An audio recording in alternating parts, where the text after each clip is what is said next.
ईशान्योऽस्ति परासु यद्भद्रं तन्नयासु। ॐ भद्रं कर्णेभिः शृणुयाम देवा भद्रं पश्येमाक्षभिर्यत्राः स्थिरैरङ्गैस्तुष्टुवांशस्तनोभिर्विषेमहि देवहितमजायुः। ॐ वेद प्रेमियों श्रोताओं संप्रति हम सब यजुर्वेद के 7वें अध्याय के 7वें मंत्र की व्याख्या में प्रवेश करने जा रहे हैं। शीर्षक है पवित्रता वाहक पवन। अब संबंधित मंत्र का सर्वप्रथम सस्वर पाठ हो जाए।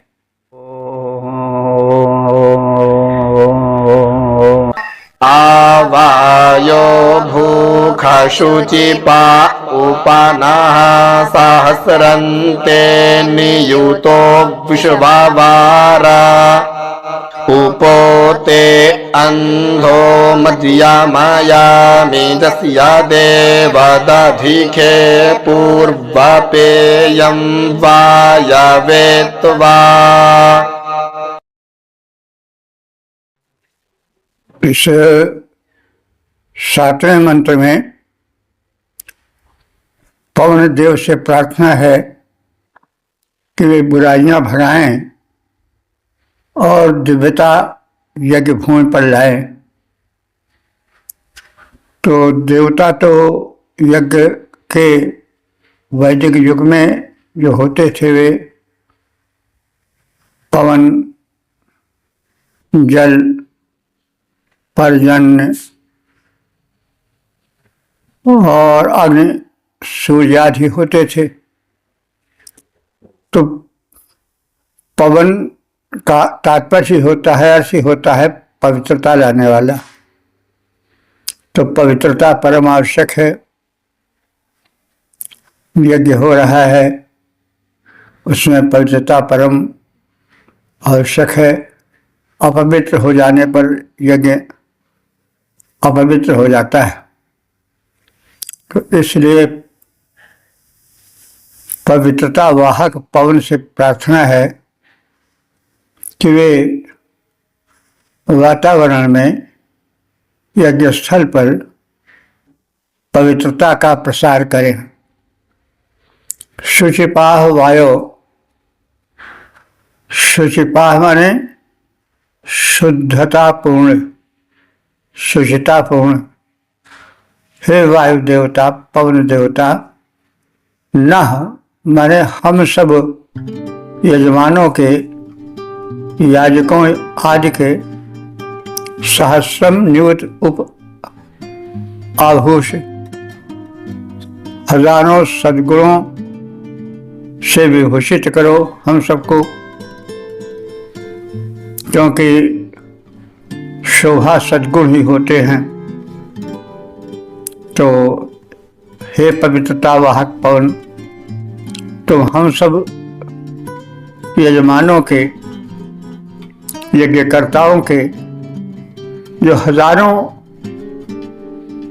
पाप हैं उनको दूर भगाओ, और जो हजारों सद्गुण हैं उनको लाओ, उनसे हमको महिमामंडित करो। विश्ववार, हे संपूर्ण गुणों से पूर्ण पवन प्रभु, ते तुम्हारी मध्य माने आनंद प्रदायक, तृप्तिकारक। मध्य हम लोग रूढ़ शब्द हो गया है, इसलिए शराब के रूप में उसको जानते हैं। लेकिन मध्य का जो मूल प्रारूप है, प्रयोग है, वह आनंद प्रदायक वस्तु के लिए है। सामान्यतः लोगों को शराब में मदिरा में आनंद आने लगा था तत्काल, और आ भी जाता है आज भी। इसलिए उस आनंद को जोड़ दिया गया सुरा से, मध्य से, और आज तक वो चला रहा है। लेकिन मूल रूप में मध्य का अर्थ होता है आनंद प्रदायक। तो आनंद प्रदायक यह जो अंधा, अंध कहते हैं अन्न या आहार को, अद्यते तन्ना। तो यह जो सोमरस रूपी आहार है, इसको उपो अयामि, हे देव मैं तुम्हारे समीप लाता हूं। हे वायुदेव, यस्य ते पूर्वम पेयम दधिसे, जो तुम्हारा अपूर्व पेय आहार सोम है, जिसको तुम धारण करते हो, वायुवे त्वा, वायु बने गतिशील, गतिशील तुझ पवन को हम प्रार्थित करते हैं कि तुम्हारा वेग उन विकारों को उड़ा ले जाए। तो पवित्रता का विस्तार करने वाले हे वायुदेव, हे पवन देवता, तुम अनंत गुणों के आश्रय हो, हमें अनंत गुणों से विभूषित करो। तुम्हारा तृप्तिकर श्रेष्ठ आहार सोमरस तुम्हें समर्पित है, वह तुम्हारा अपूर्व पेय पदार्थ है। गतिशील पवन हमारे समस्त विकारों को, चाहे तन का हो, चाहे मन का हो, चाहे यज्ञ भूमि का हो, चाहे कर्म भूमि का हो, उसको उड़ा ले जाए। पद रूपांतरण है शुचिता विस्तारक वायुदेव, शुचिता विस्तारक वायुदेव, अगणित गुण के विस्तारक हो, हम में अनंत गुण भरो देव तुम, व्यापक गुण के धारक हो। यह सोम अपूर्व पेय तेरा अब तुम्हें समर्पित करता हूँ। अब दुर्गतियाँ करो, उड़ाकर ध्यान तुम्हारा धरता हूँ, ध्यान तुम्हारा धरता हूँ। ओम वेद प्रेमियों तुझे श्रोताओं, संप्रति हम सब यजुर्वेद के 7वें अध्याय के 8वें मंत्र की व्याख्या में प्रवेश करने जा रहे हैं। मंत्र का शीर्षक है तृप्तिकर सोमरस। अब संबंधित मंत्र का सर्वप्रथम सस्वर पाठ हो जाए। इंद्रावायु इमे सूता उपप्रायो भीरागतम् इंदावो वा मुषन्ति उपायामग्रेहीतो वायव इंद्रावायुभियान्तु वै खाते जोनिः सजोखोभियान्तु वा। इस 8वें मंत्र में इंद्र और वायुदेव से सोमरस ग्रहण करने का अनुरोध है। इंद्र वायु, हे इंद्र और वायु देवता, तिमे सुता, सुता माने निचोड़े गए। तो हम लोग तो सुत पुत्र को ही जानते हैं प्रायः, क्योंकि यह शब्द रूढ़ हो गया है पुत्र के लिए। वैसे मूल रूप में सुत शब्द जो है वो निचोड़ने के अर्थ में आता था। पुत्र जीवन का निचोड़ होता है, सारा प्रेम उसमें आश्रित होता है इसलिए धीरे धीरे तो रूढ़ हो गया पुत्र के लिए। वैसे प्रारंभ में स्तुत शब्द जो है वो निचोड़ने के अर्थ में प्रयुक्त देखा गया है वेदों में। तो इमे स्तुताः, ये जो सोमरस हैं ये तुम्हारे हेतु निचोड़े गए हैं। इंदवा,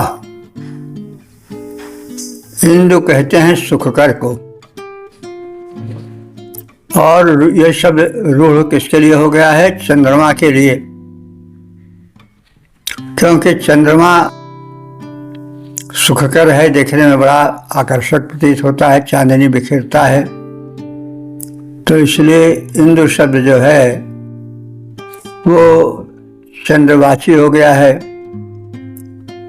और रूढ़ हो गया है उसी के लिए। लेकिन प्रारंभ में इंद्र शब्द का अर्थ होता है सुख कारक, और यहाँ पर इंद्र शब्द जो है वो सुखकर सोमरस के लिए आया है, क्योंकि सोमरस जो है सुखकर होता है, परम प्रिय होता है देवों को। तो इंदवा ये सुखकर सोमरस, वाम माने तुम दोनों को, इंद्र और वायु देवों को, उषंत माने प्राप्त होने के लिए प्रेषित है, प्रस्तुत है। हे सोम देवता, प्रयोभि आगमतः, तुम देवों के समीप आओ। वायवे, वायु देवता के लिए उपयाम गृहीता असि, समीप से पात्र में, उपयाम माने समीप, उपयाम एक प्रकार का पात्र भी होता था। तो समीप से तुम पात्र में गृहीत किए गए हो, उड़ेले गए हो, सुरक्षित किए गए हो। तो ऐसा ते योनि, यह जो पात्र है वही तुम्हारी योनि माने निवास स्थान है, तुम्हारा घर है।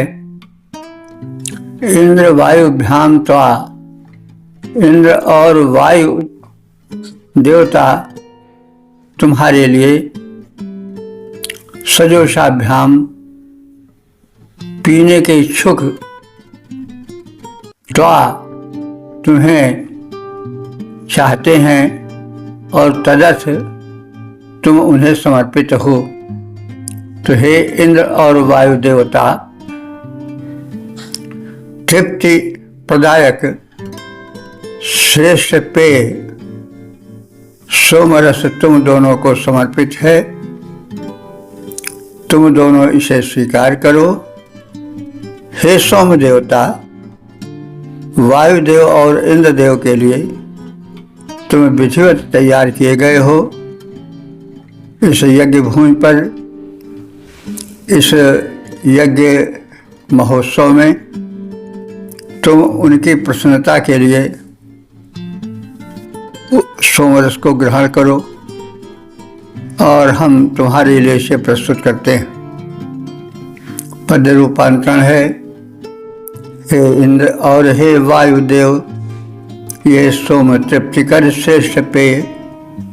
हे इंद्र और हे वायुदेव, यह सोम तृप्तिकर श्रेष्ठ पेय तुम दोनों को अर्पित है, यह स्वीकार करो। हे देव ध्येय, हे सोम, इन्हीं दो देवों के हित किया गया तुमको तैयार, उनकी प्रसन्नता हेतु तुम्हें हम ग्रहण कर रहे। हे उदार, ओम। वेद प्रेमियों सुधी श्रोताओं, संप्रति हम सभी यजुर्वेद के 7वें अध्याय के 9वें मंत्र की व्याख्या में प्रवेश करने जा रहे हैं। इस मंत्र का शीर्षक है सोम समर्पण। अब संबंधित मंत्र का सर्वप्रथम से स्वर पाठ हो जाए।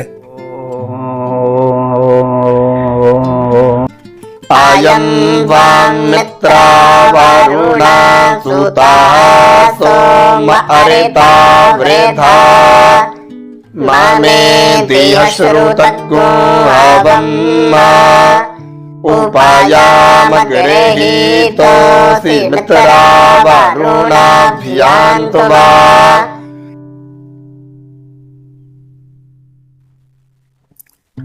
इस 9वें मंत्र में मित्र और वरुण इन दोनों देवों को सोम समर्पण का कथन है। मित्रा वरुणा, हे मित्र और वरुण देवों, तो ये वैदिक व्याकरण है। इसमें मित्र वरुण का जब समास हो गया तो रूप इसका जब चला तो मित्रा वरुणा बना। अगर हमारी लौकिक संस्कृत में होता तो मित्र वरुण होता, लेकिन अब वैदिक व्याकरण के हिसाब से यह मित्रा वरुणा कहा गया है। द्विवचन है। हे मित्र और वरुण देवों, तुम दोनों ऋता वृथा सत्य के अथवा यज्ञ की वृद्धि करने वाले हो। ये सब यज्ञ भूमि पर कहा जा रहा है और देवों का आवाहन हो रहा है, उनकी कीर्तियाँ गाई जा रही हैं, उन्हें आहुतियाँ समर्पित की जा रही हैं। तो यह यज्ञीय वातावरण है। इसको ध्यान में रख करके अर्थ जगत में प्रवेश करना चाहिए। तो हे मित्र और वरुण देव, वाम तुम दोनों को अयम सुतः, यह निचोड़ा गया सोमरस, यह यहाँ इस यज्ञ भूमि पर समर्पित है। तो जैसे आजकल पूजा पाठ होता है तो कभी तांबूल कभी कुछ समर्पयामि, देवता का नाम लेकर के कहा जाता है। तो ऐसे सोम उस समय का सर्वप्रिय, देवों को परम प्रिय पेय था, इसलिए यज्ञ भूमि पर उन्हें सप्रियम प्रस्तुत किया जा रहा है संबोधित करके। तो हे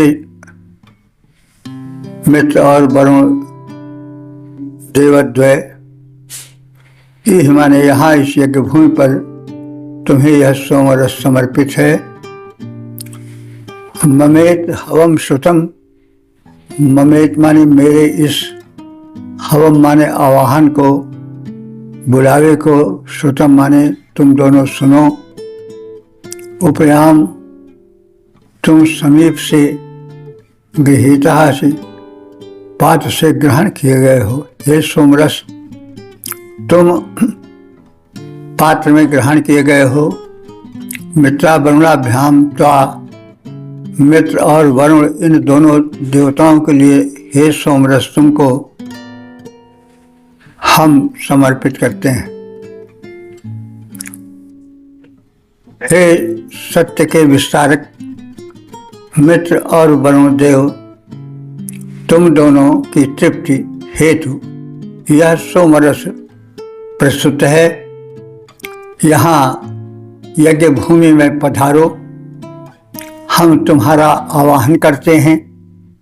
हे सोमरस, तुम समीप के पात्र में ग्रहण किए गए हो और मित्र तथा वरुण देवों के निमित्त विधिपूर्वक तुम तैयार किए गए हो।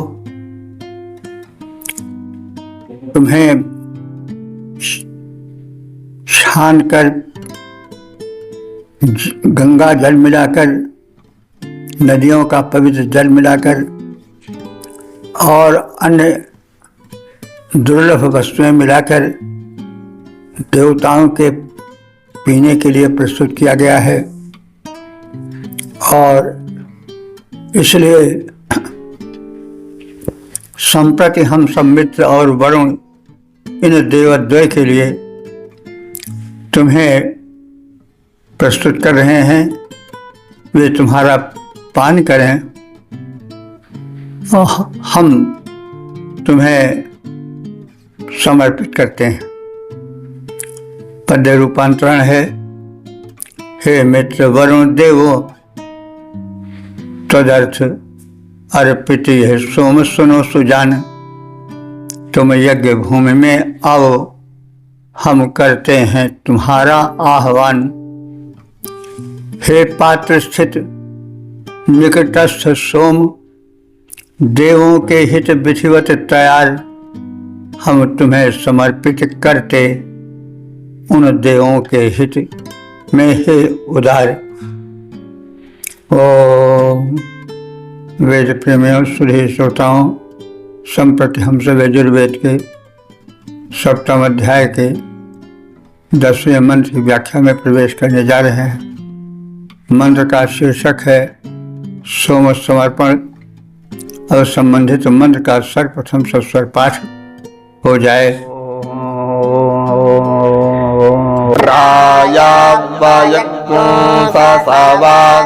सोमदेम हव्येन देवा जावसे न गावा तान्धेनुं मित्रा वरुणा जुवन्नो पुष्पाः धत्तामानापः स्फुरन्ति मेघते जो निरेरेता युभियान्तु वा।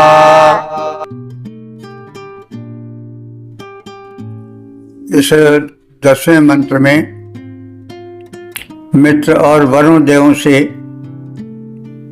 उत्तम गोधन प्राप्ति की प्रार्थना है। वयम हम सब प्रार्थीगण राया सस्वांशः, रई कहते हैं धन को। राया माने धन से संपन्न होकर के। उसी प्रकार मदेम, मदेम माने प्रसन्न होते हैं।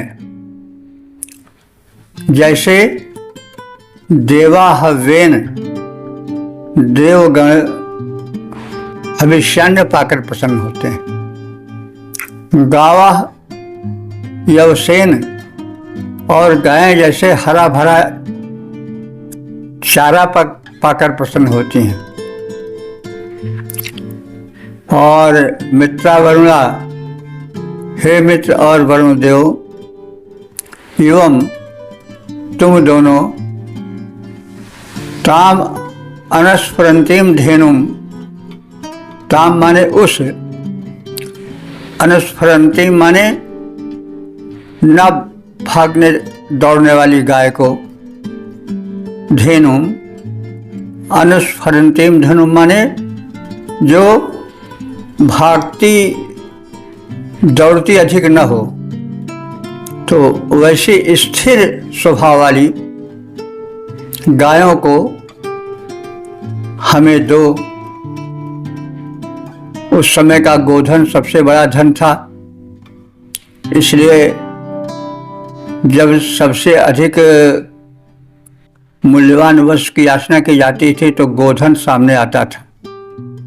तो हे देवद्वय मित्र और वरुण, तुम हमें ताम अनस्फुरंतीम धेनुम, ताम माने उस, अनपस्फुरंतीम माने न भागने वाली। जो गाय इधर उधर भागती रहती है उसका संभालना मुश्किल होता है। तो इसलिए जो स्थिर स्वभाव वाली हो, सीधी सादी हो, तो ताम अनस्फुरंतीम धेनुम, उस न भागने दौड़ने वाली धेनु को न हमको धत्तम माने प्रदान करो। ऐसा ते योनि, यह यज्ञ भूमि तुम्हारा स्थान है। ऋतायु भ्याम त्वा, सत्य और यज्ञ के लिए तुम दोनों सुनिश्चित आसन पर विराजमान हो जाओ, इस प्रकार का आग्रह तुमसे किया जा रहा है। गद्य में भाव है, हे मित्र और वरुण देव, न भागने वाली गायें हमें दो, जिनके होने से हम धनवान होकर उसी प्रकार प्रसन्न हो जाएं, जैसे गायें हरा भरा चारा पाकर और देवता हविष्यान्न पाकर प्रसन्न हो जाते हैं। सत्य एवं यज्ञ की वृद्धि के लिए तुम दोनों सुनिश्चित आसन पर इस यज्ञ भूमि पर विराजमान हो जाओ। पद्य रूपांतरण है, हे मित्र वरुण देव, हमको स्थिर गायें कर दो प्रदान, जिनको पाकर हों मुदित और बन जाएं धन में हम प्रधान। हम वैसे हो जाएं प्रसन्न, होती तृण पाकर ज्यों गायें। इस यज्ञ वृद्धि हित उभय आप यज्ञ स्थल पर शोभा पाएं। आप दोनों मित्र और वरुण इस यज्ञ वृद्धि हित उभय आप यज्ञ स्थल पर शोभा पाएं।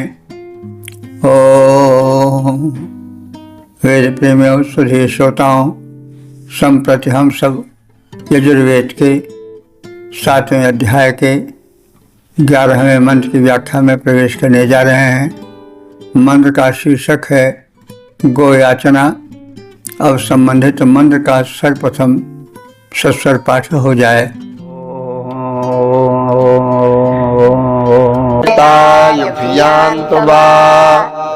जावांकर्षा मधुमती शुभिना सूनरेतावती ताया जजियं मिमिक्षातं मा उपायामग्रेहि तोऽस्यश्वभियान्तु वै खातेजो निर्माधुविभियान्तु वा। इस 11वें मंत्र में अश्विनी कुमारों का सुखमय संसर्ग और उनके आश्रय पाने की चाह का कथन है। तो यज्ञ मंडप है, यज्ञशाला है, देवों का आवाहन हो रहा है। उन देवों से जो कुछ इच्छाएं हैं, प्रार्थनाएं हैं, वो सुनाई जा रही हैं, कही जा रहे हैं और उन्हीं का कथन हो रहा है। तो एक वातावरण बनाना पड़ेगा। यज्ञशाला है, यज्ञ वेदी है, आहुति डाली जा रही है, देवों का आवाहन हो रहा है, प्रार्थनाएं की जा रही हैं, सोमरस आज प्रस्तुत करने और पीने का आग्रह हो रहा है, हविष्यान्न ग्रहण करने की प्रार्थनाएं हैं, आदि आदि भावनाएं हैं। इन्हीं के अधीन या इन्हीं के आधार पर की गई प्रार्थनाएं श्रवणीय हैं, मननीय हैं और हम एक यज्ञीय वातावरण में प्रवेश करें और तभी हम आनंद ले पाएंगे मंत्रों का। तो एक चित्र सामने लाना पड़ता है। जब यज्ञ होता था तब तो लोग बैठते थे चारों ओर, लेकिन अब आज वो वातावरण नहीं है, तो हमें एक मानसिक वातावरण बनाना पड़ेगा। यज्ञ हो रहा है, देवों का आवाहन हो रहा है, उनसे प्रार्थनाएं की जा रही हैं, उन्हें समर्पण किया जा रहा है। सोमरस या हव्यान्न आज जो कुछ है, यहाँ पर अश्विनी कुमारों की बात है। इसके पूर्व जो थी वो मित्रावरणों का विशेष कथन था। यहाँ अश्विनी कुमारों से प्रार्थनाएं हैं।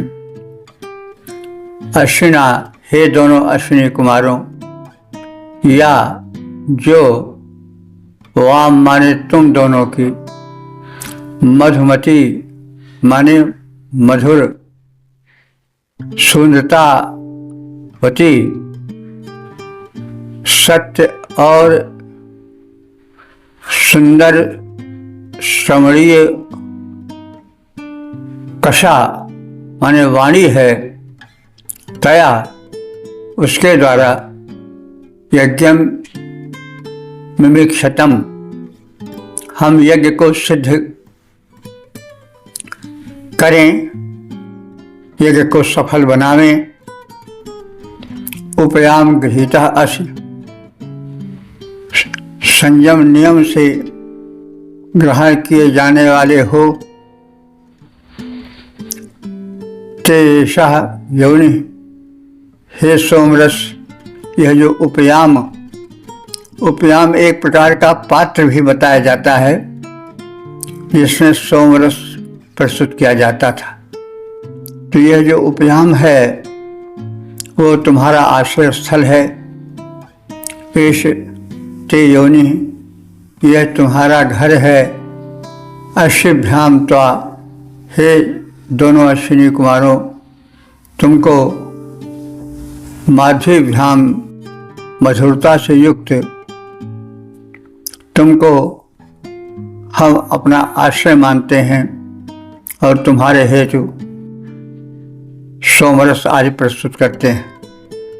हे अश्विनी कुमारों, तुम्हारी जो प्रशंसनीय मधुर और सत्य वाणी है उससे इस यज्ञ को सिद्ध और सफल करो, ऐसी प्रार्थना है। तुमको हमने यम नियम आदि के पालन द्वारा स्वीकार किया है, यानी तुम्हारा ध्यान, तुम्हारी भक्ति हम यम नियम के पालन द्वारा करते हैं, क्योंकि तुम देव भिषज हो और जो वैद्य है वह यह चाहता है कि संयम नियम से युक्त जीवन रहे ताकि रोग शोक निकट न आने पावें। तो यह वैद्य का वास्तविक कर्तव्य है। अब भटक करके तो लोग क्या क्या करते हैं वो बात अलग रही। वो तो चाहते हैं कि तमाम लोग बीमार हों और गलत खाएं पिएं, तभी हमारा व्यवसाय चलेगा। तो लेकिन यह आदर्श रूप तो नहीं है। तो यहाँ पर संयम नियम की बात कही गई है, क्योंकि अगर संयम नियम का पालन होता है तो रोग आएगा ही नहीं। तो अश्विनी कुमारों का आवाहन है, उनके इस आवाहन के संदर्भ में संयम नियम का विशेष कथन है और कहा जा रहा है कि हम संयम नियम आदि के पालन के द्वारा तुम्हारी भक्ति करते हैं। यम नियम है योग में अहिंसा सत्य अस्तेय ब्रह्मचर्य अपरिग्रह इति यमाः, शौच संतोष तप साध्वाय ईश्वर प्रणिधान इति नियमाः। तो इस यम नियम के पालन के द्वारा हम तुम्हें स्वीकार करते हैं, हम तुम्हारा आवाहन करते हैं, हम तुम्हारे सामने नतमस्तक होते हैं। हे देवता, तेरा यह स्थान है। इसलिए अश्विनी कुमारों के साथ मधुरता से युक्त होकर हम उनका आश्रय मानते हैं। यह यज्ञ भूमि, इस यज्ञ भूमि में विराजमान हूँ। अश्विनी कुमारों पद्य रूपांतरण है।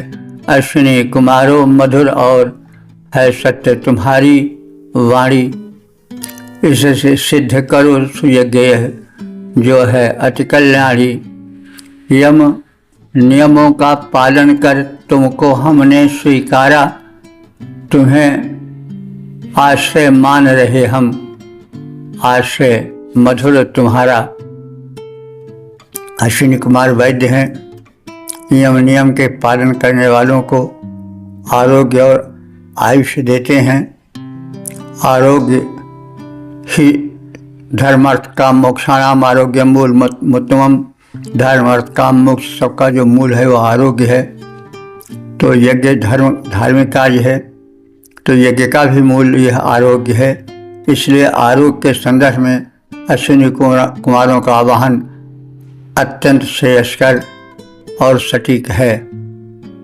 ओ वेद प्रेमियों सुधी श्रोताओं, संप्रति हम सब यजुर्वेद के 7वें अध्याय के 12वें मंत्र की व्याख्या में प्रवेश करने जा रहे हैं। मंत्र का शीर्षक है योगांगों का कथन। अब संबंधित मंत्र का सर्वप्रथम सस्वर पाठ हो जाए। तं व्रतनाथा पूर्वाथा विश्वाथे माथा ज्येष्ठाता तिं वारेहि खादकुसुवर्पितं मा प्रातिजीनं व्रजानन्दो हासे धुनिमा सञ्जायन्तामनुयात वर्धासे उपायामग्रहीतोऽसि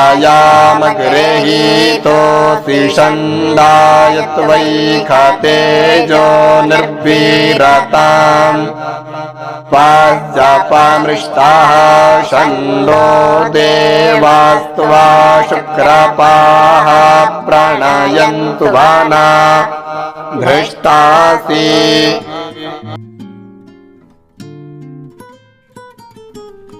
इस 12वें मंत्र में यजमान से योगांगों का कथन कर उसके साधना द्वारा तन मन को पुष्ट बनकर यज्ञ कार्य को विधुत करने का संदेश है। क्योंकि धर्मार्थ काम मोक्षाणाम आरोग्यम मूलमुत्तमम, धर्म अर्थ काम मोक्ष इन सब का मूल कारण आरोग्य है। जब व्यक्ति स्वयं समर्थ नहीं रहेगा, जब वह पराधीन हो जाएगा रोग के सुख के, तो फिर वो दूसरों को क्या संभालेगा, यह ज्ञान शुभ कर्म क्या करेगा। तो तदर्थ जो स्वास्थ्य के गुण हैं, स्वस्थ रहने के उपाय हैं, वे योग साधन में छिपे हैं। तो योग साधन के लिए योगांगों का ज्ञान आवश्यक है। इसलिए कहा जा रहा है कि हे यजमान, तुम नित्य इसी प्रकार से यज्ञ करते रहो। ये तदर्थ आवश्यक है कि तुम योगांगों का पालन करो, उनका ज्ञान प्राप्त करो, स्वस्थ रहो, शुद्ध रहो और यज्ञ ऐसे शुभ कर्म का पूर्ण निर्वाह करो, परिपालन करो। तो योगांगों का अभ्यास और सोम शक्ति के विकास का कथन है। सोम शक्ति वीर्य शक्ति को कहते हैं। वीर्य शक्ति शरीर का ओज तेज आश्रय रूप में कथित है। तो वीर्य शक्ति का संवर्धन हो, योगांगों का ज्ञान हो, पालन हो, यह कहा गया है मुख्य रूप से इस मंत्र में। तो हे साधक यजमान, तुम योगांगों का पालन करते रहो। योगांग क्या हैं? 8 हैं योग अष्टांग योग में। यम, नियम, आसन, प्राणायाम, प्रत्याहार, धारणा, ध्यान, समाधि। तो अहिंसा, सत्यस्य, ब्रह्मचर्य, परिग्रह इति यमाः, शौच, संतोष, तप, स्वाध्याय, ईश्वर प्रधान इति नियमाः। तो इस प्रकार से योग के ये अंग हैं, उनका पालन करके तन और मन दोनों से स्वस्थ बनो। तो हो यजमान, हे साधकों, तुम योगांगों का पालन करते रहो। यह योगांग का पालन, योगाभ्यास सुख का हेतु है, वृद्धि का कारण है। तो उपयाम गृहीता से तुम योगांगों को ग्रहण करने वाले हो, ते एष योनि, तेरा यह स्थान अपमृष्टा संडा यम नियम सम आदि गुणों से युक्त हो और यासुवर्ध से, जिसके द्वारा तुम नित्य वृद्धि प्राप्त करते रहो। तन से, मन से, धन से तुम्हें नित्य वृद्धि प्राप्ति होती रहे। योगांगों के पालन से और याज्ञिक नियमों के पूर्ण रूप से ज्ञान से और परिपालन से तुम्हारी समृद्धि में वृद्धि होती रहे। विश्व था, प्रत्न था, पूर्व था, तो इस प्रकार से तुम जो हो वो सोम शक्ति के बल से प्राचीन काल के योगी और वर्तमान योग समान रूप से प्रशंसनीय है। और तुम प्राचीन काल के योग की व्यवस्था और नवीन काल में योग में जो कुछ उपक्रम हुआ है, विकास हुआ है, उसके परिपालन द्वारा तुम सोम शक्ति माने वीर रक्षण की शक्ति का संवर्धन करते रहो और इस प्रकार से अपने को इतना सशक्त बनाओ कि तुम्हारा यज्ञ कार्य पूर्ण सफल होता चले। तुम योग शक्ति से और सोम शक्ति से माने वीर संरक्षण शक्ति से परिपूर्ण बनो और इन दोनों की रक्षा करो, यानी योग का अभ्यास करो, उसमें विघ्न या व्यवधान न आने पावे और वीर शक्ति की, सोम शक्ति की संवर्धना करो शरीर में। इससे ओज तेज और आरोग्य की शक्ति आवे। रोगों के लिए ये ढाल साबित हो कि रोग उनसे टकरा कर नष्ट हो जाएं और वीरता तुम्हारी रक्षा करे। तुम तन मन से वीरत्व धारण करो और उसके माध्यम से तुम्हारा जीवन सुरक्षित जीवन बने। पद रूपांतरण है, योगांगों का पालन करके सोम शक्ति का करो विकास। योगांगों का पालन करके सोम शक्ति का करो विकास। वीर शक्ति हो पुष्ट तुम्हारे जीवन में भर दे उल्लास।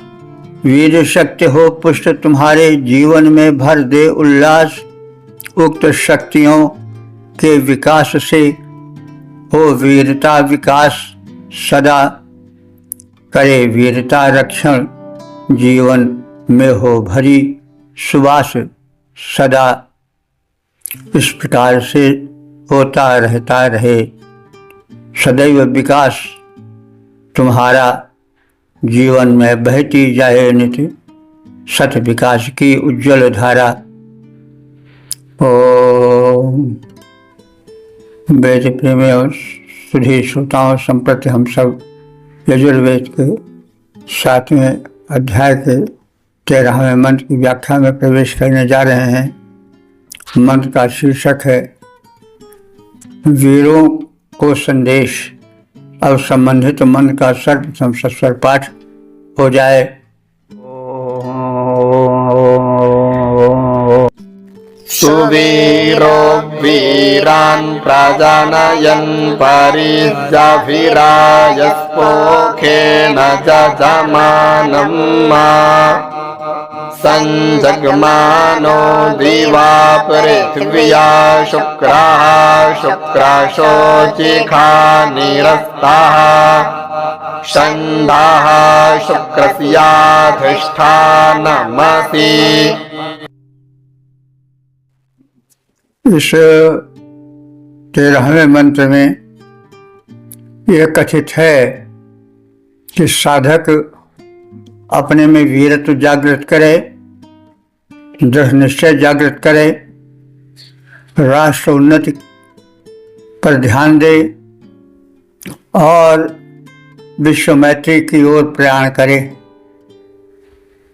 सुवीरा, हे साधक, तुम श्रेष्ठ वीरत्व धारण करो।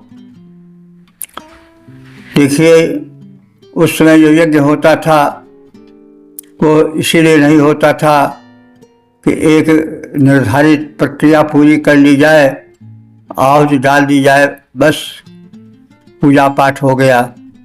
उस समय सुप्त व्यक्तित्व को जागृत किया जाता था, आत्मबल का बोध कराया जाता था और एक मानसिक भावभूमि बनाई जाती थी जिसमें कि एक विकसित जीवन अंकुरित हो सके।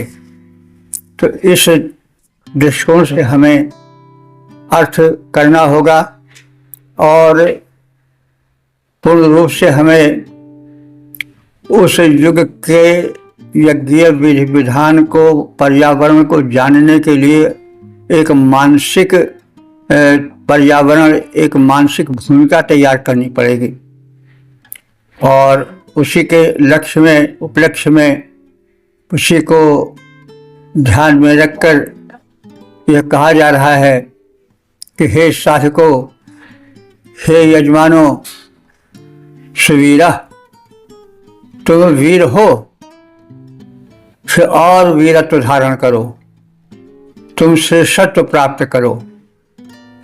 वीरान परि, वीरों को चतुर्दिक तैयार करो, यानी संपूर्ण वातावरण वीरत्व से भर दो। वीरत्व का तात्पर्य केवल युद्ध करना ही नहीं हुआ, वरन तन मन से दृढ़ होना होता है। विशेषेण ईरयति इति वीरः, जो विशेष रूप से चैतन्य जागृत करे, बल वीर का संवर्धन करे, वही वीर है। वीर का अर्थ केवल बहुत अधिक बलवान हो जाना या केवल बहुत अधिक लड़ाकू हो जाना ही नहीं है। वीर का तात्पर्य हुआ कि तन से, मन से पुष्ट होना। तो यह बड़ा आवश्यक है। अगर मनुष्य मानसिक बल से पुष्ट न हुआ, मन से वो कमजोर हुआ, तो फिर तन से सशक्त होने पर भी वह यथेष्ट नहीं प्राप्त कर सकेगा। इसी प्रकार से तन से भी सशक्त होना आवश्यक है। तन मन सबसे संपूर्ण होना ही संपूर्ण व्यक्तित्व है। तो हे यजमानों, सुवीरा, तुम वीर हो, लेकिन अत्यधिक वीरत्व जागृत करो और चतुर्दिक वीरान परि, वीर व्यक्तियों को तैयार करो। राया माने धनैश्वर्य से वातावरण को भर दो। रई माने धन होता है, राया धनैश्वर्य आदि से, राया धनैश्वर्य आदि से वातावरण को भर दो। पोषण पुष्ट द्वारा संपूर्ण वातावरण को पुष्ट करो। समग्र समाज को, समग्र परिवार को, समग्र वातावरण को परिपुष्ट कर दो। यजमानम इहि, यजमान को प्राप्त करो। तात्पर्य हुआ यज्ञ करने वाले लोग अधिक से अधिक हों और एक ऐसा वातावरण बने कि यज्ञ करता चारों ओर हो जाए, यज्ञ शून्य जीवन न रहे। शुक्र शुचिषा, शुक्र माने वीर के बल से तुम वीर्यवान बनो, मतलब वीर्य रक्षण करो। वेदों का यह मूल कथन है कि वीर्य रक्षण होना चाहिए। मरणम बिंदु पातेन जीवनम बिंदु धारणात्, कहा गया है कि बिंदु के पतन से मृत्यु हो जाती है और बिंदु के रक्षण से जीवन मिलता है। आजकल के वातावरण में यह बड़ी कमी है कि शुक्र रक्षण, वीर्य रक्षण के लिए कोई उपदेश नहीं देता है। योगाचार्य तो बहुत हैं, लेकिन किसी के मुख से हमने शुक्र रक्षण की बात नहीं कही, जबकि वीर से ही, जबकि वेदों से ही सारे सिद्धांत निकले हैं। योगांग का कथन पिछले मंत्रों में किया गया है। यम, नियम, आसन, प्राणायाम, प्रत्याहार, धारणा, ध्यान, समाधि सब वेदों की ही देन है। वेदों का संदेश शुक्र संरक्षण है। मरणम बिंदु पाते न जीवनम बिंदु धारणात, ये सब वेद का ही कथन है। लेकिन वेद के कथन को लोग अधूरा ही रखकर पालन करते हैं और इसीलिए यथोचित लाभ नहीं हो पाता है।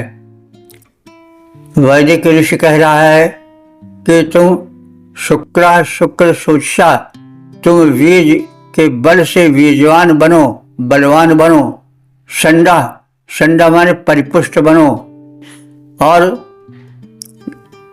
जो षंड है, षंड का एक अर्थ होता है दुष्ट भी होता है, बलवान दुष्ट। कहते हैं बड़ा षंड मुषंड है, तो षंड वो जो है बलवान पुष्ट है लेकिन दुष्ट है, तो वो है तो षंड मुषंड लेकिन दुष्ट है, इसलिए वह वीरों की कोठ में नहीं आ सकता है। तो जो षंड है यानी बलवान है लेकिन दुष्ट प्रकृति के हैं, उनको निरस्ता है, उनको दूर करो। वे समाज में सम्मान न पा सकें और समाज में वीर और सच्चे उद्योगी तथा परिश्रमी याज्ञिक मानसिकता वाले ही विशेष प्रवृद्धि पा सकें। तुम शुक्र से, तुम तेज के धाम हो, अधिष्ठान माने स्थान हो। इस प्रकार से हे मनुष्य, तुम बहुत महान हो, तुम्हारा व्यक्तित्व वीरत्व से परिपूर्ण है। तुम आत्मशक्ति का विकास करो, आत्मबल का चिंतन करो। हे वीर पुरुष, स्वयं उत्तम वीर बनकर उत्तम वीरों को प्राप्त करो। संपूर्ण वातावरण को वीरत्व से भर दो। वीर व्यक्ति ही समाज में हो। कायरों को, निर्बलों को, दुर्बलों को समाज में न रहने दिया जाए। न रहने दिया जाए का मतलब हुआ कि उनका अभाव हो जाए। जितने व्यक्ति हों समाज के, वे सब वीर हों, बली हों, स्वस्थ हों, धन ऐश्वर्य से, पोषण से, साधन से युक्त होकर यजमान को प्राप्त करो। यानी अधिक से अधिक यज्ञ करने वाले व्यक्ति उभरें और संपूर्ण समाज यज्ञमय हो जाए। यज्ञ का अर्थ हुआ प्रदान। तो यज्ञ में प्रदान होता है। सूर्य यज्ञ कर रहा है, सूर्य दे रहा है, कुछ ले नहीं रहा है। इस प्रकार से वायु आदि सब यज्ञ कर रहे हैं। मनुष्य को भी यज्ञ करना चाहिए और प्रधान जीवन होना चाहिए। तो वीर केवल तेजस्वी, वीर रक्षण से तुम तेजस्वी बनो, बलशाली बनो और उस ओज तेज और बल वीर के द्वारा तुम जो बलशाली दुष्ट हैं, षंड मुषंड हैं, उनको मारकर भगाओ। तुम तेज के अधिष्ठान हो, तेजस्वी बनो और संपूर्ण परिवेश को तेज से परिपूर्ण कर दो। पद रूपांतरण है, हे वीर प्रवीर बनो उत्तम, वीरों की संगति प्राप्त करो। हे वीर प्रवीर बनो उत्तम, वीरों की संगति प्राप्त करो। धन पोषण साधन युक्त सदृश यजमानों से परिवेश भरो। बलवीर युक्त तेजस्वी बन, दुष्टों के दल बल दूर करो। तुम ओज तेज के अधिष्ठान, दौर्बल्य दोष दारिद्र दरो, दौर्बल्य दोष दारिद्र हरो। तो इस प्रकार से हमने इस सत्र में 7 मंत्रों का संक्षिप्त ज्ञान प्राप्त किया। मंत्र कितने उपयोगी हैं कहने की आवश्यकता नहीं है, और हम इन मंत्रों को एक यज्ञीय वातावरण की मानसिक सृष्टि करके बैठें तभी पूरा आनंद आ पावेगा। हम एक मानसिक संरचना करें। यज्ञ हो रहा है, यज्ञ मंडप है, उसमें बड़े बड़े विद्वान, बड़े बड़े तेजस्वी ओजस्वी बैठे हुए हैं। वे कह रहे हैं कि तुम अपने में ओज लाओ, तेज लाओ, बलि बनो, वीर बनो, याज्ञिक जीवन बिताओ, परोपकार में और लोकहित में अपने को संलग्न कर दो और देव शक्तियों का भी आश्रय लो। पहले मित्रावरुण के लिए कहा गया, फिर अश्विनी कुमारों के लिए कहा गया, फिर योगांगों का कथन किया गया। यानी देव शक्ति को तुम प्राप्त करो, देव शक्ति का आश्रय लो, लेकिन आत्मशक्ति का भी विकास करो। यम, नियम, आसन, प्राणायाम, प्रत्याहार, धारणा, ध्यान, समाधि, ये जो योग के अंग हैं, और यम नियम जिनके विषय में कहा गया है कि हिंसा, सत्य, ब्रह्मचर्य, परिग्रह इत्यमाह, शौच, संतोष, तप, स्वाध्याय, ईश्वर प्रणिधान इति नियमाः, तो इन सब के पालन से जीवन को परिपुष्ट करो, और परिपुष्ट करके केवल संड मुसंड मत बनो, जैसा मंत्र में कहा गया है 13वें में। तो बलशाली बनो, और जो बलशाली संड मुसंड प्रचंड बने हुए हैं उनको दूर भगाओ, और संपूर्ण वातावरण यज्ञ वातावरण बना दो। वीर हों समाज में, लेकिन वीर के साथ साथ धीर भी हों और सचरित्र भी हों, ऐसा कुछ वातावरण बनाने की आवश्यकता है। और यही वातावरण, यही जीवन याज्ञिक जीवन हो सकता है। याज्ञिक जीवन वो है जो प्रधान हो। जैसे सूर्य, चंद्र आदि सब यज्ञ कर रहे हैं, वायु यज्ञ कर रहे हैं, ये कुछ मांग नहीं रहे हैं, वैसे तुम्हारा जीवन समर्पण वाला जीवन हो, और फिर मांगने से मिलता भी नहीं। जो करेगा उसको अपने आप ही मिलेगा। बिन मांगे मोती मिले, मांगे मिले न भीख। भिखमंगे को लोग कभी कभी दुत्कार भी देते हैं कि बाबा दूसरा घर देखो, लेकिन जो नहीं मांगता है, अपने में योग्यता लाता है, उसको बिना मांगे बहुत कुछ मिल जाता है। इसीलिए कहा गया है कि बिन मांगे मोती मिले और मांगे मिले न भीख। तो अपने को योग्य बनाओ, अपने को सक्षम बनाओ, याज्ञिक जीवन बिताओ। और याज्ञिक जीवन प्रधान जीवन होता है, लेकिन प्रधान होने का तात्पर्य हुआ कि आदान नहीं होगा, ऐसा नहीं समझना चाहिए। जो प्रदान करेगा उससे को आदान माने उसके बदले में प्राप्ति उपलब्ध होगी ही। तो इसलिए याज्ञिक जीवन बिताओ, समाज में वीरों का संगठन करो, वीरत्व युक्त समाज हो। वीरत्व का तात्पर्य हुआ कि आत्मशक्तिपूर्ण जीवन हो, परोपकारपूर्ण जीवन हो, पवित्रतापूर्ण जीवन हो, धीरतापूर्ण जीवन हो, धैर्यपूर्ण जीवन हो। यही वीरत्व का जीवन है। यही जीवन बिताने का संदेश वेद देता है। और याज्ञिक वातावरण हो, यज्ञ के धूम से पूरा वातावरण भर जाए, प्रदूषण समाप्त हो जाए, मानसिक विकार भी समाप्त हो जाए, तन मन से मनुष्य पवित्र हो जाए। यही वेदों का संदेश है, यही यज्ञ का संदेश है। प्रधान जीवन बनाओ, आदान तो अपने आप ही आएगा। तो इन सब संदेशों से भरे हैं वेद मंत्र। हम संक्षेप में उनका ज्ञान प्राप्त कर रहे हैं। संक्षेप में ही कहने का समय भी है, और इस प्रकार से हम वेद को समझें, मंत्रों पर मनन करें, क्योंकि मननात् त्रायते मंत्र, जो मनन से रक्षण प्रदान करे वही मंत्र है। और जब तक हम अर्थ नहीं जानेंगे तब तक मनन क्या करेंगे। इसलिए अर्थ का जानना परम आवश्यक है। इसी प्रयोजन से हम सब कष्ट सहकर भी मंत्र की व्याख्या और उसके लिए वातावरण तैयार कर रहे हैं। आप सब सहयोग दें, इसके लिए हम आप सबके आभारी रहेंगे। आप वेदों के भक्त बने, वैदिक संदेशों के भक्त बने, याज्ञिक जीवन बिताएं। इसी अनुरोध के साथ, इसी निश्चय के साथ, इसी निर्णय के साथ, इसी प्रार्थना के साथ, ओम सर्वे भवन्तु सुखिनः, सर्वे सन्तु निरामयाः, सर्वे भद्राणि पश्यन्तु, मा कश्चित् दुःख भाग् भवेत्।